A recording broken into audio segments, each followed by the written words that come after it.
Olá, está no ar mais um AgroSaúde e Cooperação. Hoje nós vamos falar sobre desafios e soluções. É que produzir alimento não se restringe ao simples ato de plantar e colher. É preciso ser seguro e rentável, a ponto de superar problemas climáticos como seca e excesso de chuva e problemas naturais, como é o caso de pragas e doenças. Hoje nós vamos te mostrar como a ciência e a pesquisa são essenciais nessa jornada em busca de saúde do solo, da lavoura e do consumidor. Estamos em Coronel Freitas, oeste do estado, um pequeno município próximo a Chapecó. Nosso destino é a propriedade da família Favaretto. Ana é a filha que ajuda na administração das atividades agropecuárias dos 37 alqueires de terra ao lado da mãe e do pai. Além do aviário, eles também possuem gado de corte de leite. Outras lavouras, como é o caso do milho, é para garantir a silagem dos animais. Uma rotina de muito trabalho e dedicação. A gente levanta, toma um chimarrãozinho, toma um cafezinho e veste a galocha e bora! Partiu para a luta. Ela acompanha esse ritmo desde pequena. Aos 20 anos, saiu para se formar em agronomia. Hoje é o exemplo da força da mulher e do jovem no campo. Eu saindo de casa abriu a minha mente. Eu vi que o mundo não é só aqui, que isso daqui sim precisa de tecnologia, que aqui precisa de atenção e que aqui precisa de alguém que faça com amor. Esse chão aqui onde eu nasci, onde eu trabalho com as coisas que eu gosto, é tudo para mim. Eu gosto muito do que eu faço. O diploma e o conhecimento ajudaram bastante, mas não dispensam ajuda e assistência técnica. Desde que voltou há 3 anos para assumir o trabalho na fazenda, Ana tem se deparado com um grande desafio. A gente vinha todo dia na lavoura, a gente via que o milho, ao invés dele crescer, ele ia cada vez mais para trás, né? Diminuía, tinha tombamento e a gente não sabia o que estava acontecendo. Os técnicos que a gente tem apoio das agroindústrias aqui, eles também não sabiam o que era.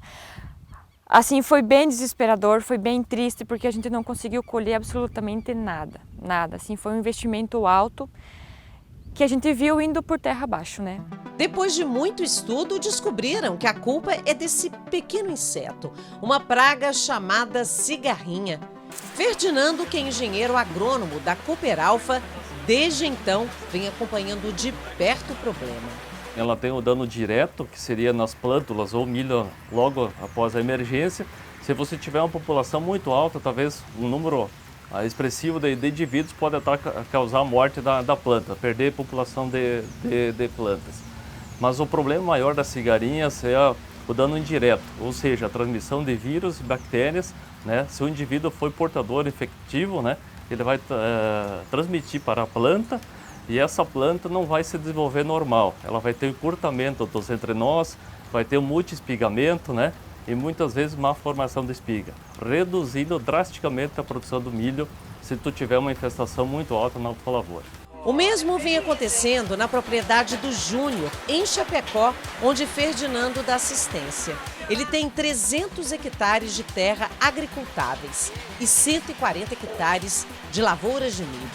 A gente pode estar hoje com pouca, dali 2, 3 dias a gente já está com várias. A gente tem que fazer muita aplicação, principalmente no início dela, né? Então quase toda semana tu tem que entrar com a aplicação, depende do tempo para tu entrar, né? E além disso, ela é uma doença silenciosa que ela causa na planta, né? Então a gente não consegue ver no momento que ela está ali os danos causados por ela. A gente só vai ver lá na frente. A cigarrinha já é conhecida em outras regiões do país, como é o caso do Centro-Sul e do Triângulo Mineiro. Aqui no sul do Brasil, ela se apresentou em 2020 e há 3 safras vem causando estragos que só não são maiores por causa de uma palavrinha que a gente adora: cooperação. Cooperação entre pesquisadores e técnicos. Nós estamos aprendendo um pouco ainda com ela, tá? Mas assim, já tem bastantes dados de pesquisa, a ciência está muito avançada, então assim, as informações chegam muito rápido. E entre técnicos e produtores. Ela migra muito de uma lavoura para outra, é diferente de uma lagarta que normalmente ela convive naquela lavoura. Então, entendendo isso, nós precisamos ter uma ação coletiva de vários vizinhos, que todos façam aplicações independente do tamanho de área, enfim, faça o manejo adequado. Não adianta eu fazer tudo certinho se o vizinho ali ou o vizinho aqui de cá, ele não vai fazer nada, porque eu posso passar o veneno aqui, mas ela vai lá e ela vai lá. E eu posso ter uma reinfestação aqui na minha plantação.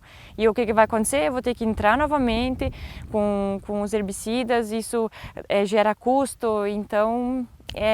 digamos, é um conjunto, né? Todo mundo tem que trabalhar junto. Tem que ter cooperação. Tem que ter cooperação. Quando a gente tem um inimigo, todo mundo tem que combater ele junto, né? E então nós na agricultura, assim, não é só o produtor, mas é toda a cadeia alimentícia, desde a pessoa que está fazendo lá no seu laboratório as pesquisas, que desenvolve os produtos, até mesmo quem aplica. E a gente continua a falar da cigarrinha. É que Santa Catarina já diminuiu sua produção de milho nos últimos anos. E cuidar do que ainda nos resta é um desafio que envolve não só cooperação, mas tecnologia e pesquisa. Apesar dessa praga ter afetado o estado há pouco tempo, muito já se sabe e se aprendeu a respeito dela. Na região em que se concentra a maior produção de aves, suínos e bacia leiteira do estado, a preocupação com o abastecimento de milho é constante. O grão é o principal insumo na fabricação de rações. A demanda por ele só não é maior que o receio do avanço das pragas nas lavouras, a exemplo da cigarrinha. Desde 2020, o problema vem mobilizando produtores, cooperativas, órgãos de pesquisa e governos. A Cooperalfa, que concentra o excedente de produtores da região para a indústria própria de milho estruçado, vem acompanhando de perto a situação. Sobre essa questão, eu conversei com o presidente Romeu Betti. Se o agricultor, por exemplo, seguir as orientações técnicas e fizer os tratos culturais, os tratos como defensivos, ela é altamente controlada. Mas isso é preciso que se siga a orientação técnica e usar os produtos adequados para combater a cigarrinha. Sendo bem combatida, ela não traz um efeito assim tão devastador. Agora, se não fizer os tratos culturais da forma que é para ser feito, aí sim, aí o prejuízo é muito grande. Para evitar isso, na linha de frente, com os produtores, estão os agrônomos, como o Ferdinando. Nós temos muitos dados de pesquisa que são gerados, né?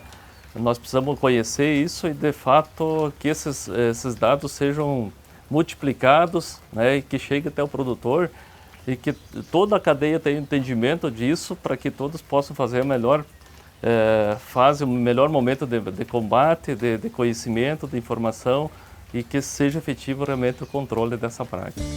E por detrás deles, pesquisadores como a Maria Cristina. A engenheira agrônoma com mestrado e doutorado na área de fitopatologia coordena estudos na Epagre Chapecó e explica que a cigarrinha não é uma praga recente, mas que até então os surtos no Brasil eram esporádicos, isolados. No interior da Bahia, no interior de Goiás, né? E com o decorrer do tempo e também com a mudança do sistema de cultivo do milho, porque o milho ele começou a ser muito mais cultivado, né? Safra, safrinha, e tem locais do país que cultiva até 3 safras. Isso garante uma permanência do hospedeiro da cigarrinha, que é o milho, no campo sempre. Esta foi a primeira constatação e desde que começou a infestação por aqui, as pesquisas não pararam mais. Como ela é um inseto sugador, como eu disse, ela insere o estilete na nervura da planta e suga a planta, ela vai esgotando a planta. O ritmo segue a velocidade de proliferação do inseto. Cada fêmea pode colocar até 600 ovos e o tempo de incubação é de 8 a 10 dias. Entende? Essas marquinhas que tem, parecem uns raspadinhos, é a postura dela. Para frear o avanço da praga, inúmeras medidas já foram tomadas. A primeira foi a criação de um comitê multi-institucional que começou definindo as principais ações de controle e combate à praga. Vamos começar um programa de monitoramento populacional da cigarrinha e vamos começar também não só o monitoramento populacional, mas ver o quanto dessas cigarrinhas estão infectivas. Então esse é o programa Monitora Milho.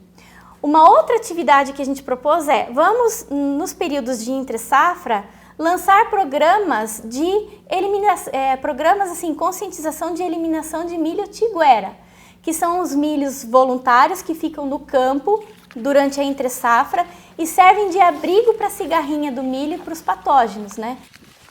Desde a coleta da cigarrinha lá no campo, na plantação, até a chegada aqui no Centro de Pesquisa da EPAGRE, a última etapa fica dentro deste laboratório que a gente vai conhecer agora, de Biologia Molecular. Olá, Jackson, tudo bem? Tudo bem. Jackson, afinal de contas, o que é feito aqui? Estou vendo muitos equipamentos modernos, né? Então, nesse laboratório aqui nós fazemos as análises moleculares da população de cigarrinha que chega do campo para avaliarmos a infectividade dessas populações. Nós estamos avaliando nesse momento os 3 patógenos que estão associados ao complexo de enfesamento por meio de técnicas moleculares, que são o fitoplasma, o espiroplasma e o vírus da risca. Traduzindo, é preciso saber qual a infecção para indicar qual o melhor remédio para combatê-la. São os estudos que ajudam a definir qual o controle químico, qual a quantidade e época de aplicação. Maria Cristina também dá outras dicas que o produtor pode e deve executar para melhorar ainda mais os resultados. Na hora de semear, ele tem que escolher os materiais genéticos, né, com tolerância às doenças. Ele tem que comprar as sementes, né, ou usar o tratamento de sementes com inseticidas no estabelecimento da lavoura. Ele tem que também fazer o manejo inicial da lavoura com inseticidas, né, para diminuir a população do inseto vetor. Na hora também da colheita, ele tem que regular bem as suas máquinas, né, para diminuir as perdas de grãos. O agricultor, ele aprendeu tudo isso muito rapidamente e ele tem que olhar muitas coisas ao mesmo tempo. Superar crises nunca foi fácil, mas é possível. É o que a cigarrinha tem nos mostrado. E para falar um pouco mais sobre esse assunto, eu converso agora com o vice-presidente da FAESC, a Federação da Agricultura e Pecuária de Santa Catarina, Enori Barbieri, que vem acompanhando de perto e desde o início essa situação. Olá, seja bem-vindo. Enori, conta pra gente, qual que é o olhar da federação diante desse problema? O impacto sobre o agro catarinense eu diria que é grave, porque nós estamos tratando do principal insumo da cadeia produtiva da proteína animal, que é o nosso grande negócio exportador. Nas 2 últimas safras de milho, associadas à cigarrinha junto com a estiagem, nós perdemos em Santa Catarina mais de 1 milhão de toneladas de milho. E com isso fez com que o Estado tivesse que importar mais de 6 milhões de toneladas para abastecer esse mercado. E essa cigarrinha tem feito um estrago muito grande, não só em Santa Catarina, mas em todo o Brasil. E ela não está na Argentina, que é o nosso concorrente de produtor de milho, ela não está nos Estados Unidos, que é o maior produtor mundial de milho, depois vem a China como segundo produtor mundial, e o Brasil é o 3º produtor, mas é o 2º maior exportador de milho do mundo. Então é preciso que a gente tome alguma atitude e que a gente possa, tecnicamente, resolver o problema desta praga que tem ocasionado muitos estragos em Santa Catarina e no Brasil. Enori, esse assunto continua sendo amplamente debatido, inclusive, né? O que fazer para resolver o problema da cigarrinha? Não há nenhum tratamento até hoje que a gente encontrou uma solução definitiva. A EPAGRE em Santa Catarina tem feito um trabalho, aliás, o melhor do Brasil, tem lançado um protocolo de boas práticas culturais, agronômicas, onde se possa evitar muita coisa, se reduzir o seu estrago, mas é preciso mais. É preciso que as empresas que vendem a semente do milho mostrem claramente quais são aquelas mais sensíveis e as mais resistentes. A gente sabe que não tem nenhuma ainda que é resistente total, mas desde que sejam feitos alguns tratamentos técnicos, é possível que você minimize o problema. Mas está sendo lançado pelas empresas, pelo Ministério da Agricultura, pela Embrapa principalmente, um novo protocolo que é único no Brasil, que possa trazer talvez melhores resultados, já que todas as empresas estão comprometidas de poderem resolver esse problema, onde o agricultor se sinta mais seguro. E o mais importante, que fique muito claro qual é o produto que realmente traz algum resultado positivo que o agricultor possa usar com segurança. Enori, obrigada pela participação e até a próxima. Pragas e insetos, gente, fazem parte da natureza. E que tal encontrar nela a solução do problema? Este é um desafio constante de órgãos de pesquisa. É a necessidade do século. Demandas sustentáveis, técnicas ecologicamente corretas, por uma produção agrícola mais limpa, segura e, ao mesmo tempo, rentável. Dá só uma olhada nessa história, que vem de um outro lado do estado. Do oeste ao norte catarinense. Nosso destino agora é Massaranduba, localizada na microrregião do Vale do Itapocu. Da mesma forma que é feito com a cigarrinha do milho, em ambientes agrícolas é comum o uso de inseticidas e fungicidas para o controle de pragas. Só que agora a gente vai conhecer a propriedade aqui do Ricardo. Ele tem 11 hectares de plantação de banana. Ele tem um probleminha, mas encontrou, com a ajuda da Epagri, uma outra solução. É isso que a gente vai te contar agora. Chegamos em um dia de visita da extensionista rural da Epagri, Maria Luísa. Há 1 ano e meio, ela acompanha a propriedade que estava com um problema de superpopulação de brocas. E todos esses buracos aqui é isso, na verdade? Isso, é a alimentação do inseto, né, no caso. E aí a gente diz, né, que ele vai fazendo cavernas. Esse aqui é o besouro? Esse é o adulto. Uhum. O bichinho é pequeno, mas é danado. Ela prejudica muito o pé, tanto a raiz, né, como o caule, e qualquer vento que dá, ela acaba tombando. A cena, então, depois de um vendaval aqui era sim, tudo no chão. Tudo no chão. É. E aí você vê todo aquele trabalho indo... Planta no chão é prejuízo, né? Diferente da cigarrinha, a presença dessa praga não pode mais ser combatida com o uso de inseticida. Era aplicado inseticida, né, e foi proibido pela Anvisa, né? E daí a gente ficou sem alguma coisa para fazer contra, né? E ficou anos sem fazer nada, alguns anos, na verdade. E teve muito prejuízo, né, nesse Sim, tempo, enquanto não tinha como combater? A queda de produção, né? E foi aí que entrou o trabalho da Epagri.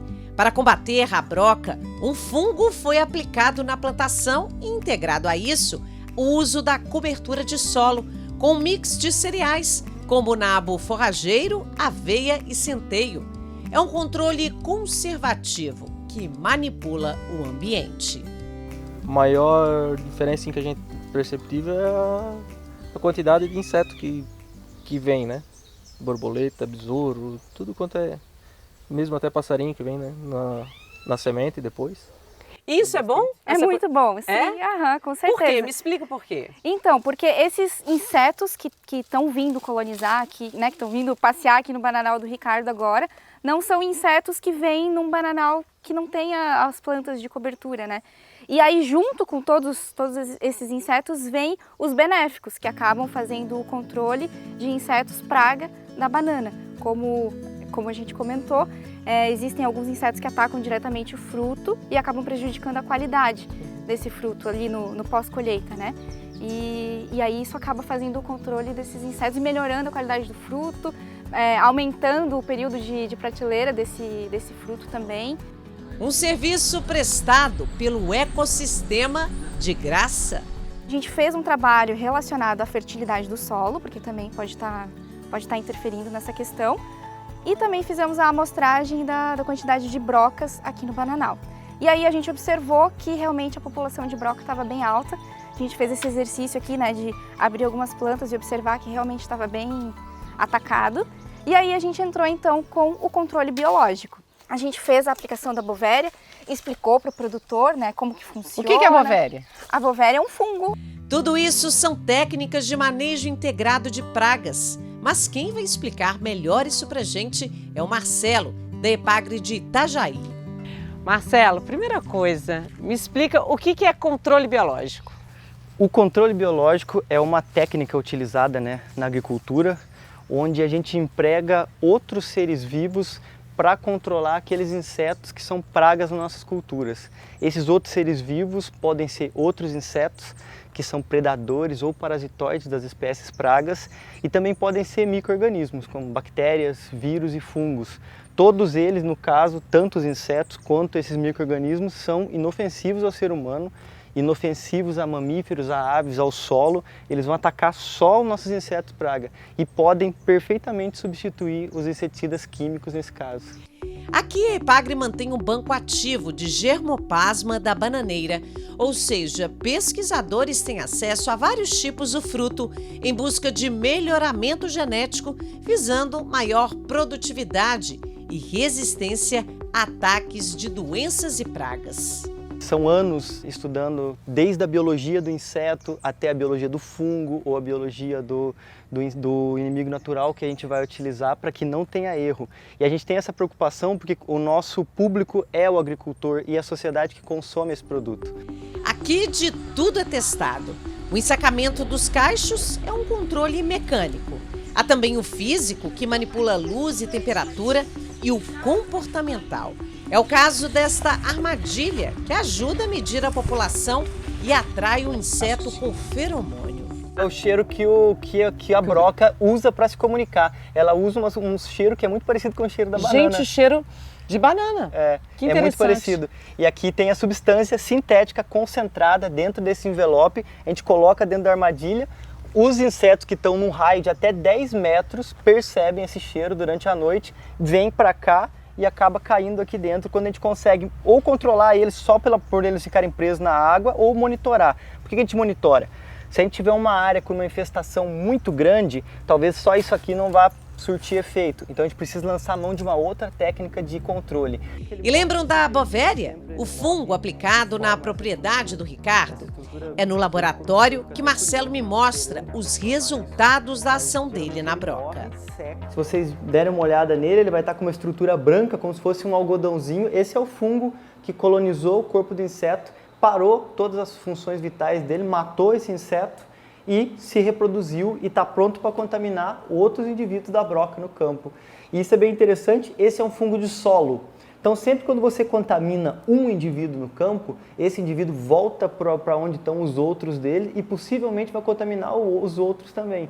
E esse fungo, como ele é um fungo de solo, ele pode permanecer no solo contaminando outros insetos, praga por mais tempo ainda. Então é uma bola de neve do bem. A gente tem que usar sempre todas essas técnicas antes de usar o produto químico, que é a nossa última opção. É só quando nada mais deu certo que a gente preconiza a utilização do controle químico. Antes disso, a gente pode fazer várias coisas para não precisar. Quando você lança uma tecnologia, você tem que garantir que ela vá respeitar todas as questões de sustentabilidade ambiental, não pode fazer mal para o meio ambiente, social, porque não pode fazer mal para a sociedade que vai consumir e nem para o agricultor que está aplicando, e econômico, porque tem que ser viável para o agricultor também, tem que pagar o boleto no final do mês.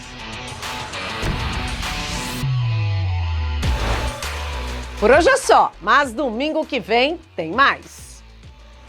Um trabalho extremamente manual, artesanal, para um produto extremamente versátil. No próximo domingo você vai conhecer como é feita a produção e a industrialização da palmeira real, para virar o palmito que a gente consome no nosso dia a dia, seja ele picado, em toletes ou também em rodelas. Aqui nessa empresa de Porto Belo, por exemplo, são envasados por mês 60 mil vidros de palmito em conserva, fora os produtos feitos a partir deste alimento. É a Agro, Saúde e Cooperação na prática. Continue conectado com o Agro durante a nossa programação e também no portal ND+/Agro. Nossa produção é como no campo, não para. Uma ótima semana para você.